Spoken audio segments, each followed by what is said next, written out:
Well, hello everybody and welcome to 1920s cooking. Our first recipe, coco van, is chicken cooked basically in wine. So we're going to marinate this. We're going to put the chicken in here, the red wine, and some thyme.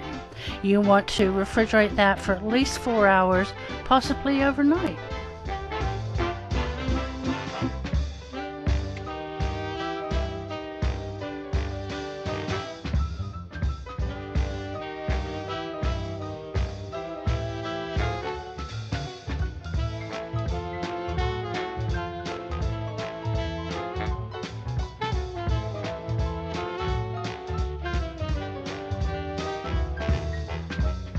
Yeah, chicken's well marinated, so the first thing we're going to do is cook our bacon. We have this skillet on medium heat, and we're just going to cook it till it's nice and crisp.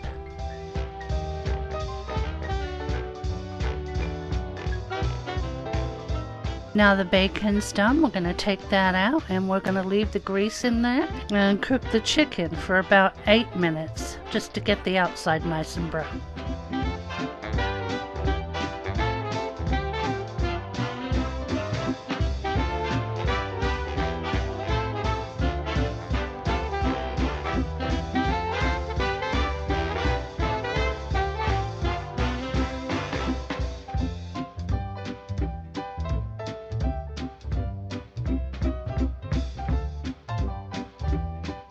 Be sure to save the marinade, don't dispose of that.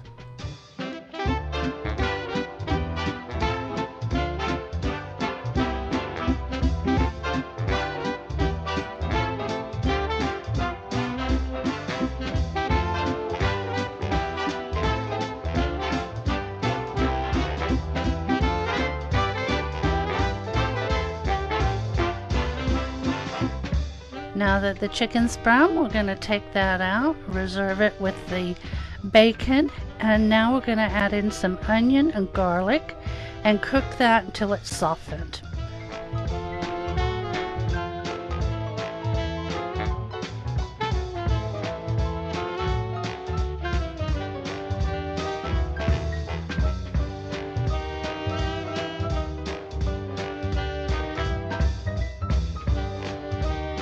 This also calls for mushrooms that you add to the onions and garlic after the onions and garlic have cooked for 5 minutes, and then you cook the mushrooms for another 5 minutes. Now I didn't use mushrooms, my husband doesn't care for them, so I left those out. Now we're sprinkling in some flour and we'll cook that about a minute, constantly stirring, and then we're going to add tomato paste, chicken broth, and the reserved marinade, and bring all that to a simmer.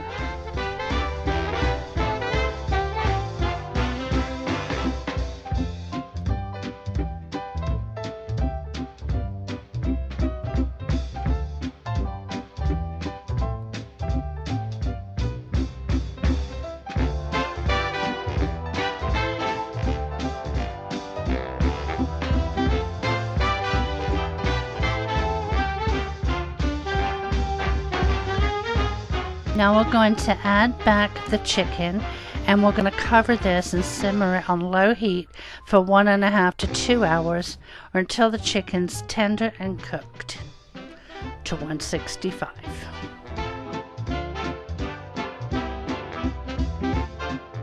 Oh, yes, definitely add the bacon. I just chopped mine up with scissors, it was easy.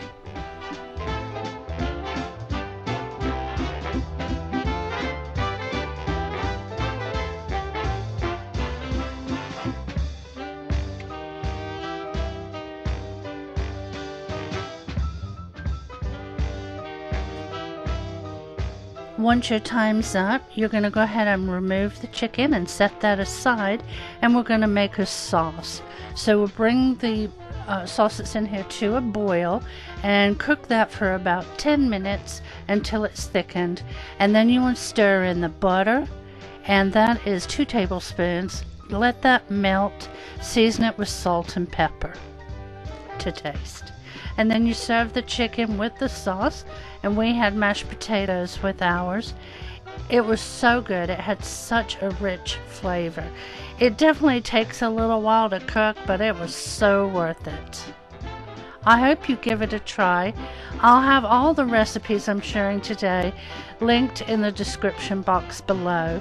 The ingredients for each recipe I put at the end of each clip so that you can do a screenshot if you want to do that, but that's also on that link.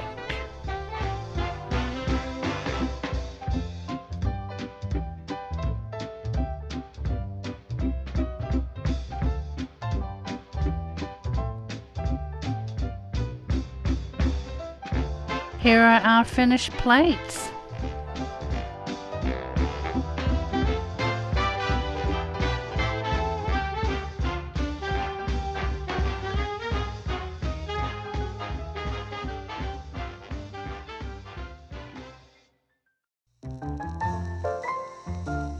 So for our pork tenderloin with apples, the first thing I'm going to do is season the pork loin. Now for this recipe I'm using the Ninja Possible cooker, so I have the skillet heating to high heat. So we've got olive oil, thyme, salt and pepper here that we're going to rub on the pork loin.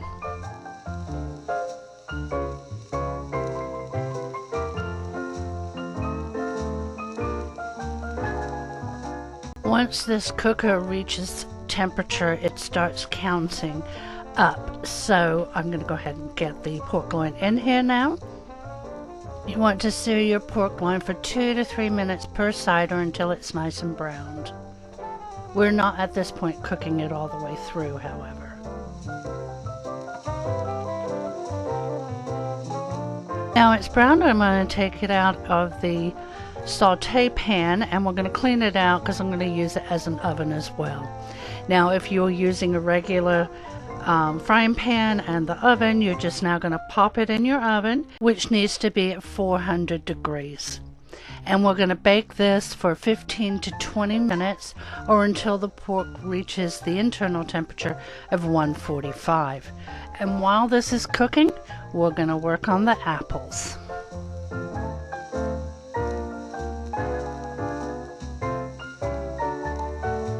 We're going to melt 2 tablespoons of butter over medium heat, and we're going to add our apples and our onions, and we'll cook those for about 5 to 7 minutes until they're soft.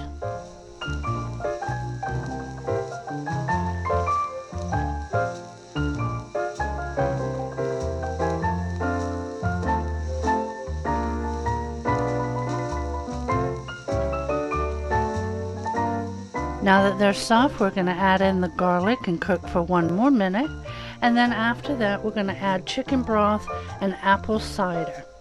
Then you want to put this to a simmer and you want to cook it for 10 to 15 minutes until the liquid reduces. Now I did use a cornstarch slurry for this because it was still a little runny and I wanted it a bit thicker, but that's optional. It's not in the directions of the ingredients, so just remember that if you want it thicker. This we have with rice. It was absolutely delicious. I've put it on the top of our rotation, and I hope you too give this one a try. Here are your ingredients. Link in the description box to the recipe.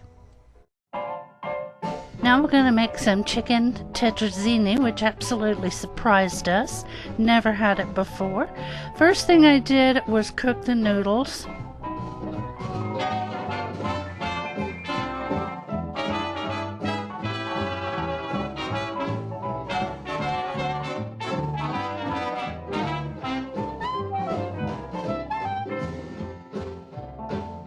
Now they're done, I'm going to melt butter over medium heat, and then I'm going to whisk in the flour.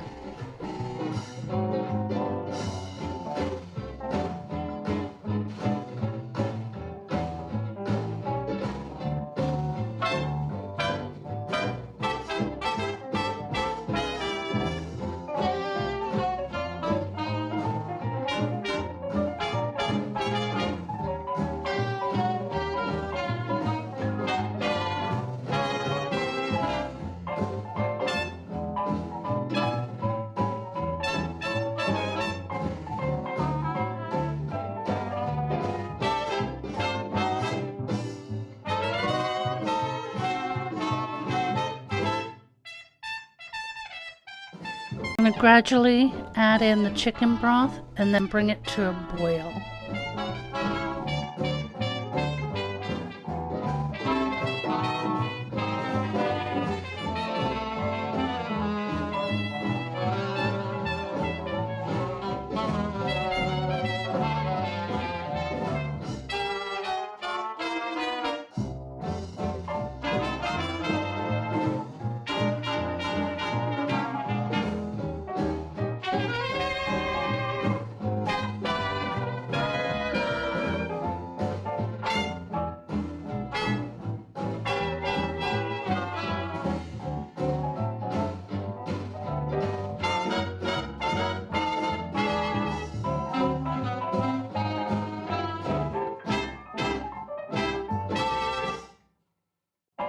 Now we've turned down the heat, we're going to let that simmer for 5 minutes.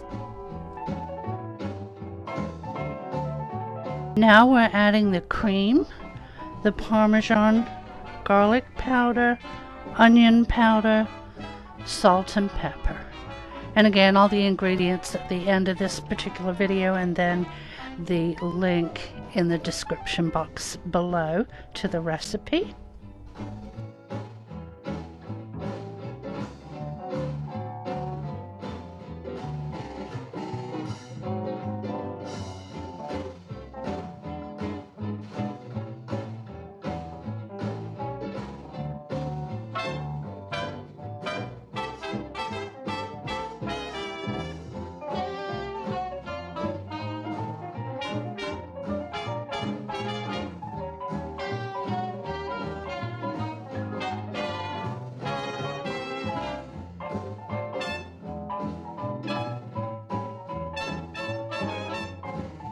Now we're going to add our cooked chicken, and if you want mushrooms, you put the mushrooms in here as well. Mix everything, and then we're going to add the noodles.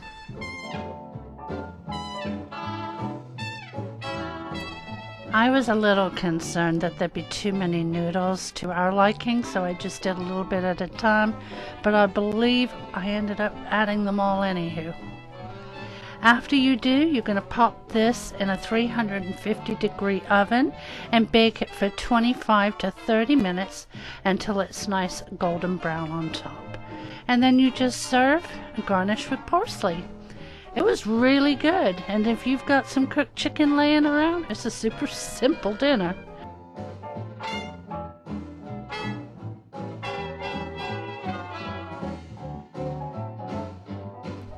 Here are our finished plates, and I just made some garlic toast to have on the side.